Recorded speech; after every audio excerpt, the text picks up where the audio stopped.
नमस्कार दोस्तों, मैं doctor Dharmendra Kumar Tripathi, assistant professor भूगोल विषय, किसान पीजी कॉलेज बहराइच, अपने यूट्यूब चैनल डॉक्टर धर्मेंद्र के त्रिपाठी में आप सभी का बहुत बहुत स्वागत करता हूँ। दोस्तों, आज जो हमारा विषय है वो है वर्षा, रेन। वर्षा वर्षा बादलों से पृथ्वी पर गिरने वाली बूंदें। वर्षा बादलों से पृथ्वी पर गिरने वाली बूंदें जिनकी रचना वायुमंडल में उपस्थित जल वाष्प के संघनन द्वारा होती है।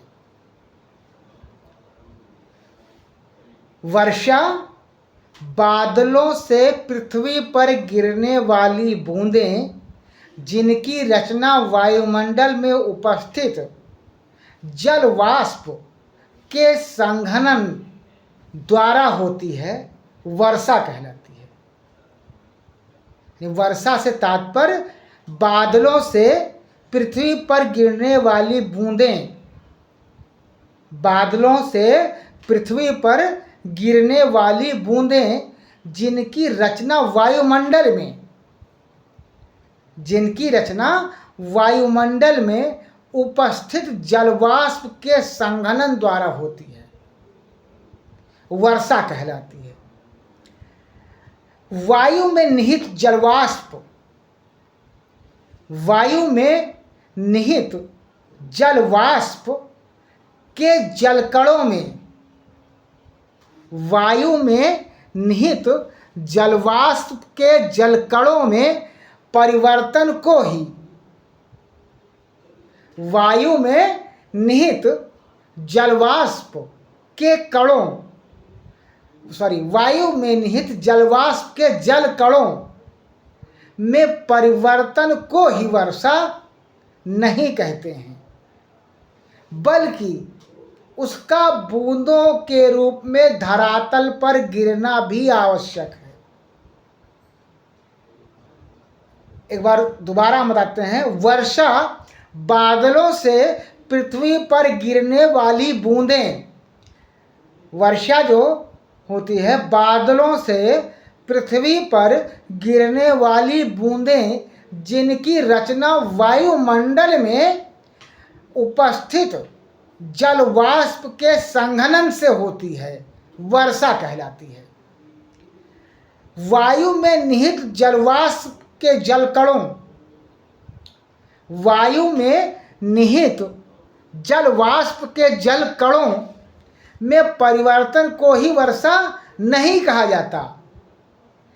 वायु में निहित जलवाष्प के कणों के जलकणों में परिवर्तन को ही वर्षा नहीं कहा जाता, बल्कि उसका बूंदों के रूप में धरातल पर गिरना भी आवश्यक है। इसे हम वर्षा कहते हैं।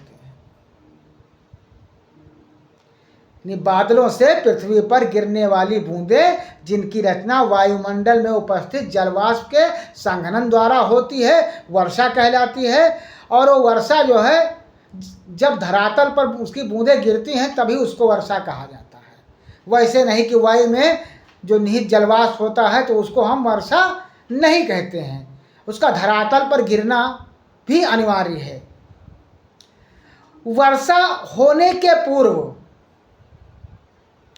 वर्षा होने के पूर्व वायुमंडल में अनेक अनुकूल परिस्थितियों का होना आवश्यक होता है।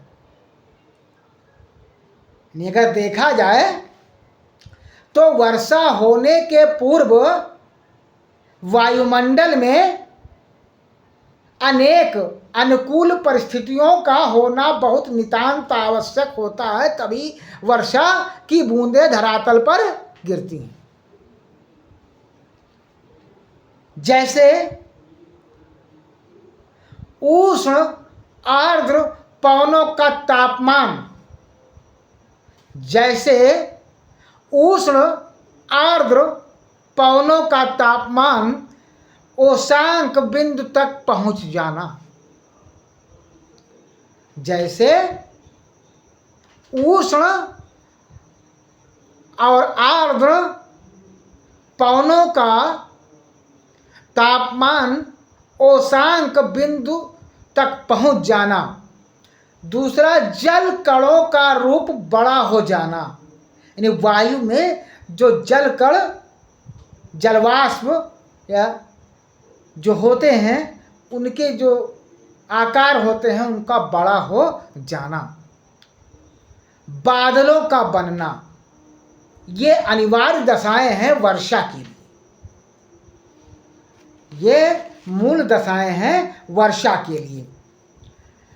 अगर वर्षा की उत्पत्ति को देखा जाए, अगर वर्षा की उत्पत्ति को देखा जाए तो वर्षा के लिए उष्ण और आर्द्र, वर्षा के लिए उष्ण और आर्द्र पवनों तथा आर्द्रताग्राही नाभिकों का असंख्य मात्रा में होना परम आवश्यक है। वर्षा की उत्पत्ति के बारे में अगर देखा जाए तो वर्षा के लिए उष्ण और आर्द्र पवनों तथा आर्द्रताग्राही नाभिकों का असंख्य संख्या में होना परम आवश्यक होता है। उष्ण और आर्द्र वायु वायुमंडल में ऊंचाई पर जाकर फैलती है। उष्ण आर्द्र वायु वायुमंडल में ऊंचाई पर जाकर फैलती है तथा ठंडी होती रहती है। यानी उष्ण और आर्द्र वायु जो होती है वह ऊंचाई पर जाकर फैलती है और ठंडी होती रहती है। आर्द्र पवनें जब ठंडी होकर ओस बिंदुओं तक, आर्द्र पवनें जब ठंडी होकर ओस बिंदुओं तक आ जाए, ओस बिंदुओं तक आ जाए तो यही जल कण धीरे धीरे बादलों का रूप धारण कर लेते हैं। यानी आर्द्र पवनें जब ठंडी होकर ओस बिंदुओं तक आ जाए तो यही जलकण धीरे धीरे ठंडी होकर बादलों का रूप धारण कर लेते हैं। इसमें संघनन की क्रिया प्रारंभ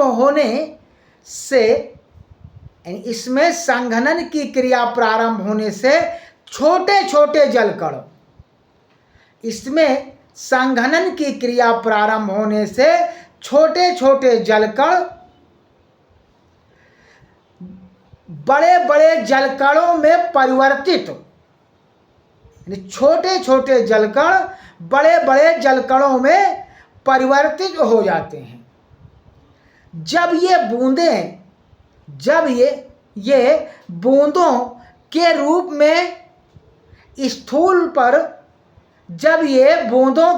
में स्थूल धारण कर लेते हैं तो वायुमंडल में इनका स्थिर रहना दुर्लभ हो जाता है। वायुमंडल में इनका रहना दुर्लभ हो जाता है, अर्थात वर्षा प्रारंभ हो जाती है। वर्षा की मात्रा कम या अधिक जल कणों के आकार व मात्रा पर निर्भर करता है। यानी वर्षा की मात्रा का कम या अधिक होना, वर्षा की मात्रा का कम या अधिक होना जलकणों के आकार व मात्रा पर निर्भर करता है। वर्षा योग्य जल, वर्षा योग्य जल, जब वर्षा योग्य जल बिंदुओं का आकार, वर्षा योग्य जल बिंदुओं का आकार जब 2 से 10 मिलीमीटर से अधिक व्यास का होना आवश्यक है। जल बिंदुओं का आकार बड़ा होने के लिए आवश्यक है, जल बिंदुओं का आकार बड़ा होने के लिए आवश्यक है कि गर्म हवाएं अधिक ऊंचाई पर जाकर ठंडी हों तथा तापमान जल बिंदुओं तथा तापमान जल बिंदुओं तक या नीचे आकर काफी समय तक स्थिर रहे, तथा तापमान जल बिंदुओं तक या नीचे आकर काफी समय तक स्थिर रहे। इसके अलावा बादलों में भारी उथल पुथल, इसके अलावा बादलों में भारी उथल पुथल तथा विद्युत आवेग, इसके अलावा बादलों में भारी उथल पुथल तथा विद्युत आवेग के प्रारंभ होने से भी जल बिंदुओं का आकार बढ़ जाता है। वर्षा के प्रकार, वर्षा के प्रकार, वर्षा प्रमुखतः 3 प्रकार की होती है। वर्षा प्रमुखतः 3 प्रकार की होती है। नंबर 1 संवाहनी वर्षा, नंबर 1 संवाहनी वर्षा। इस प्रकार की वर्षा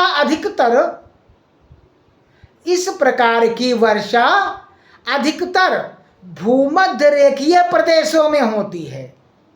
संवाहनीय वर्षा जो होती है, इस प्रकार की वर्षा अधिकतर भूमध्य रेखीय प्रदेशों में होती है। इसके लिए सूर्य की किरणें धरातल पर लंबवत पड़नी चाहिए। यानी संवाहनीय वर्षा के लिए सूर्य की किरणें धरातल पर लंबवत पड़नी चाहिए। धरातल की वायु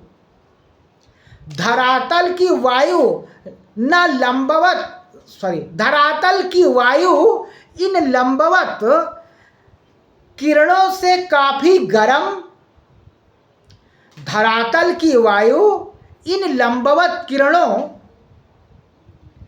से काफी गर्म एवं हल्की होकर ऊपर उठने लगती है। ये हवाएं तब तक ऊपर उठती रहती हैं जब तक कि इनका तापमान ऊपरी संपर्क में आने वाली हवाओं के बराबर ना हो जाए।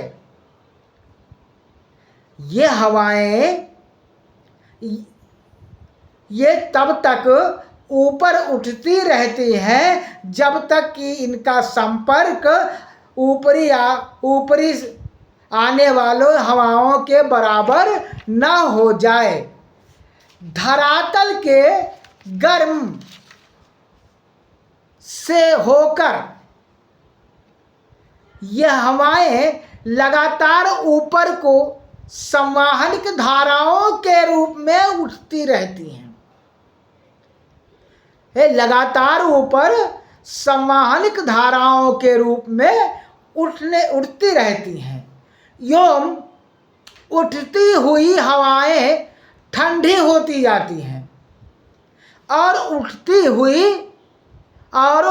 हुई हवाएं ठंडी होती जाती हैं, जिससे संघनन क्रिया प्रारंभ हो जाती है। संघनन से थोड़ी देर में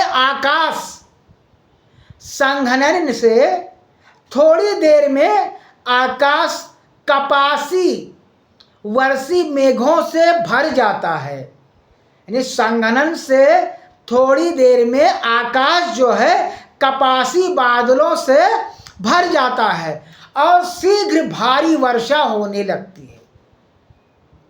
यानी बादलों में कपासी बादल आ जाते हैं और शीघ्र भारी प्रकार से वर्षा होने लगती है। भूमध्य रेखीय भागों में दोपहर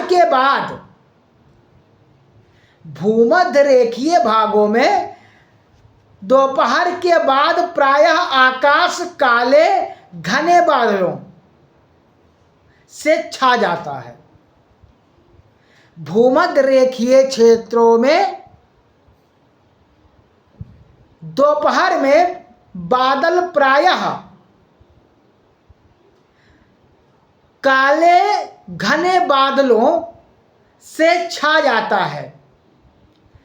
प्रतिदिन लगभग 4 बजे बादलों की गर्जन के साथ पानी बरसना प्रारंभ हो जाता है। यानी भूमध्य रेखीय क्षेत्रों में प्रतिदिन लगभग 4 बजे के आसपास बादलों की गर्जन होती है और पानी का बरसना प्रारंभ हो जाता है।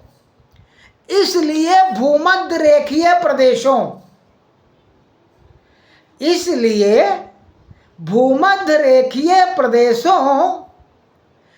में होने वाली संवहनीय वर्षा को इसलिए भूमध्य रेखीय प्रदेशों में होने वाली वर्षा को 4 बजे वाली वर्षा भी कहा जाता है। इसलिए भूमध्य रेखीय प्रदेशों में होने वाली वर्षा को 4 बजे होने वाली वर्षा भी कहा जाता है। जब वर्षा बंद हो जाती है, इस भूभाग में यानी भूमध्य रेखीय क्षेत्रों में जब वर्षा बंद हो जाती है तो आकाश थोड़ी देर में पुनः मेघ रहित हो जाता है। जब वर्षा बंद हो जाती है तो आकाश थोड़ी देर में पुनः मेघ रहित हो जाता है। यह वर्षा की प्रक्रिया संवहनीय वर्षा कहलाती है। दूसरा है पर्वतीय वर्षा। दूसरी वर्षा है पर्वतीय वर्षा। जब कभी उष्ण तथा आर्द्र पवनों के मार्ग में कोई पर्वत जब कभी उष्ण या आर्द्र पवनों के बीच में कोई पर्वत या ऊंची पहाड़ी अवरोध के रूप में सामने आ जाती है। जब कभी उष्ण तथा आर्द्र पवनों के मार्ग में कोई पर्वत या ऊंची पहाड़ी अवरोध के रूप में सामने आ जाती है तो ये पवने उसके ढालों के सहारे सहारे ऊपर को चढ़ती हैं। तो ये पवने उसके ढालों के सहारे सहारे ऊपर की ओर चढ़ती हैं। तब वह ठंडी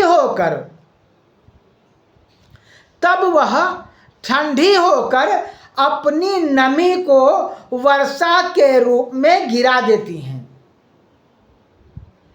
पर्वतीय वर्षा, एक बार हम पुनः बोलते हैं, पर्वतीय वर्षा जब कभी उष्ण तथा आर्द्र पवनों के मार्ग में कोई पर्वत या ऊंची पहाड़ी अवरोध के रूप में सामने आ जाती है तो ये पवनें उसकी ढालों के सहारे सहारे ऊपर चढ़ती हैं। तब वो हवा ठंडी होकर अपनी नमी को वर्षा के रूप में नीचे गिरा देती है। इस प्रकार हुई वर्षा को पर्वतीय वर्षा कहा जाता है। इस प्रकार की हुई वर्षा को पर्वतीय वर्षा कहा जाता है। यह वर्षा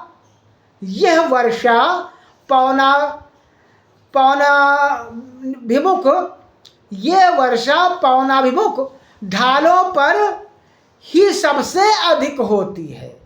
यानी देखा जाए तो ये वर्षा पवनाभिमुख ढालों पर ही सबसे ज़्यादा होती है।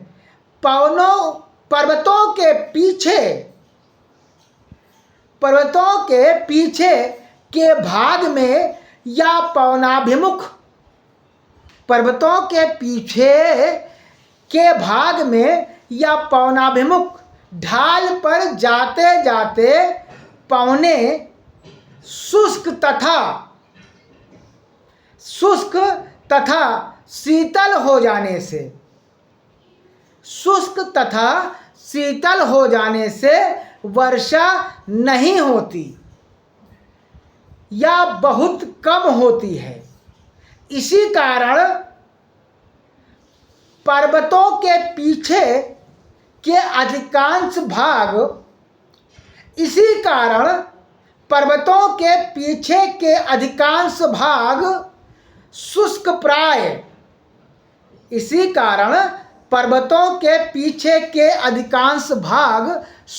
प्राय रहते हैं।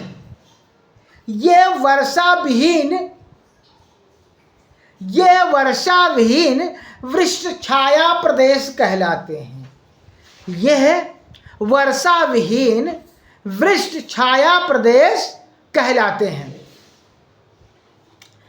पर्वतीय वर्षा के लिए कुछ भौतिक दशाएं, पर्वतीय वर्षा होने के लिए कुछ भौतिक दशाओं का होना नितांत आवश्यक है।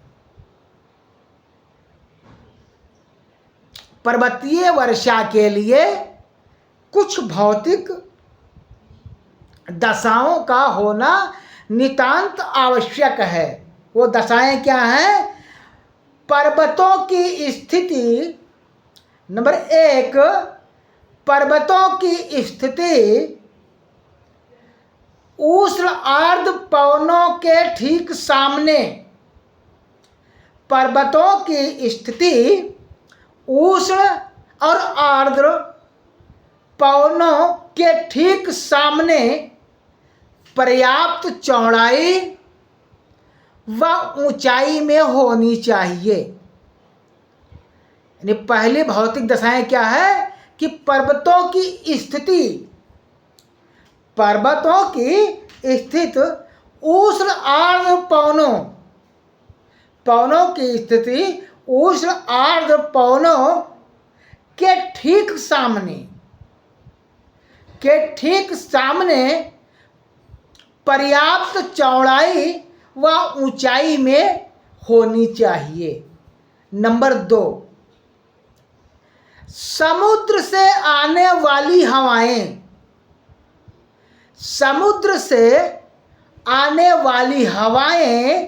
उष्ण एवं आर्द्र होनी चाहिए। नंबर 2, समुद्र से आने वाली हवाएं उष्ण और आर्द्र होनी चाहिए।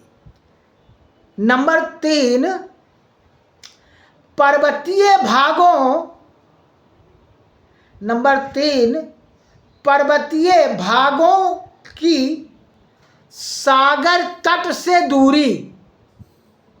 नंबर 3, पर्वतीय भागों की सागर तट से दूरी कम तथा स्थिति समानांतर होनी चाहिए। नंबर 3 क्या है? पर्वतीय भागों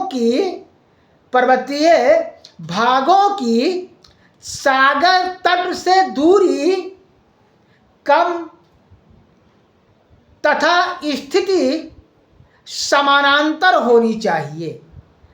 आदि भौतिक दशाएं पर्वतीय वर्षा के लिए महत्वपूर्ण हैं। इन्हीं आधारों पर पर्वतीय वर्षा होती है। नंबर 3 यानी पहला आपका संवहनीय वर्षा, नंबर 2 पर्वतीय वर्षा और नंबर 3 चक्रवातीय वर्षा। नंबर 3 है चक्रवातीय वर्षा। चक्रवातीय वर्षा में विपरीत स्वभाव वाली दो पवनें। चक्रवातीय वर्षा में विपरीत स्वभाव वाली दो पवनें आमने सामने से अभिसरण करती हैं। चक्रवातीय वर्षा में विपरीत स्वभाव वाली दो पवनें आमने सामने से अभिसरण करती हैं एवं वाताग्रों का निर्माण करती हैं। यानी दो विपरीत स्वभाव वाली पवनें अभिसरण करती हैं और वाताग्रों का निर्माण करती हैं। वाताग्र में जब गर्म हवाएं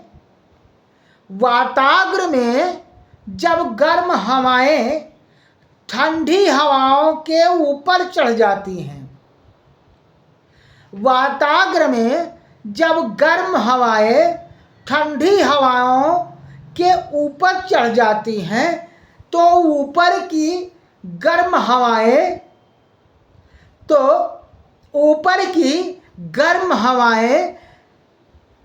नीचे के भागों से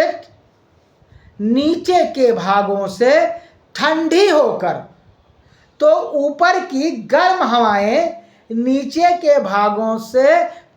होकर संघनन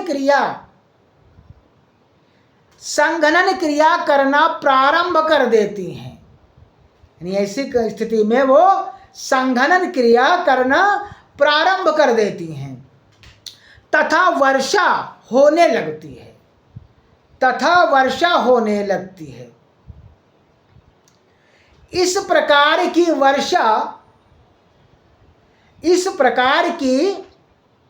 वर्षा अधिकतर शीतोष्ण कटिबंधीय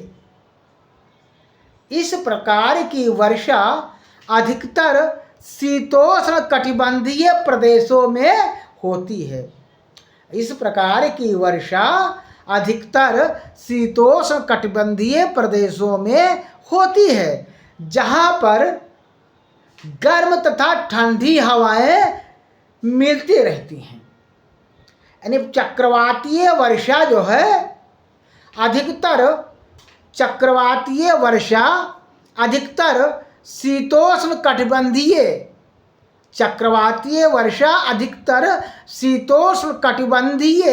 प्रदेशों में होती है जहाँ पर गर्म तथा ठंडी हवाएं मिलती रहती हैं। शीतोष्ण कटिबंधीय क्षेत्रों में चक्रवातीय वर्षा ज़्यादातर होती है जहाँ गर्म तथा ठंडी हवाएं आपस में मिलती रहती हैं।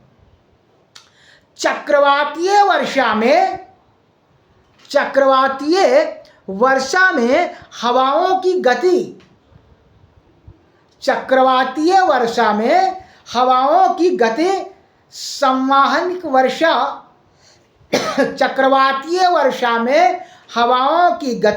संवहनिक संवहनीय वर्षा जैसी नहीं होती है। इसमें उष्णार्द्र पवनों को धीरे धीरे उष्णार्द्र पवनों को धीरे धीरे ठंडी तथा भारी, इसमें उष्णार्द्र पवनों को धीरे धीरे ठंडी तथा भारी पवनों के साथ एक ढाल के सहारे, पवनों के साथ एक ढाल के सहारे ऊपर को चढ़ना पड़ता है, क्योंकि उष्णार्द्र पवनें हल्की होती हैं, क्योंकि उष्णार्द्र पवनें हल्की होती हैं।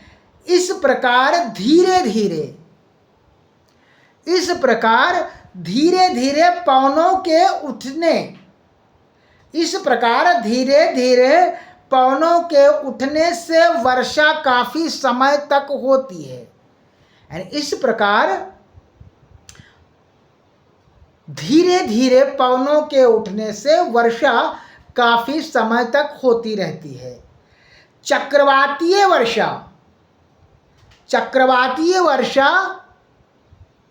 मध्य अक्षांशों, चक्रवातीय वर्षा मध्य अक्षांशों में शीतकाल में ही अधिक होती है। चक्रवातीय वर्षा शीतकाल में ही अधिक होती है। शीतकाल में भूमध्य सागर से, शीतकाल में भूमध्य सागर से आने वाले चक्रवात, शीतकाल में भूमध्य सागर से आने वाले चक्रवात भारत के पंजाब, हरियाणा, उत्तर प्रदेश आदि के प्रांतों में भी वर्षा करते हैं। शीतकाल में भूमध्य सागर से आने वाले चक्रवात भारत के पंजाब, हरियाणा और उत्तर प्रदेश के भागों में वर्षा करते हैं। ग्रीष्मकाल में चक्रवातों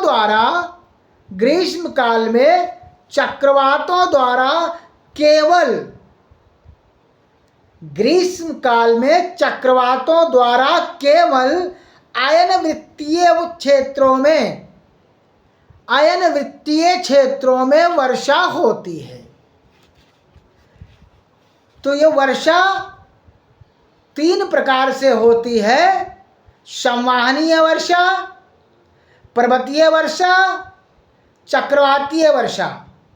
और उससे पहले आपको वर्षा के बारे में बताया गया कि वर्षा क्या है।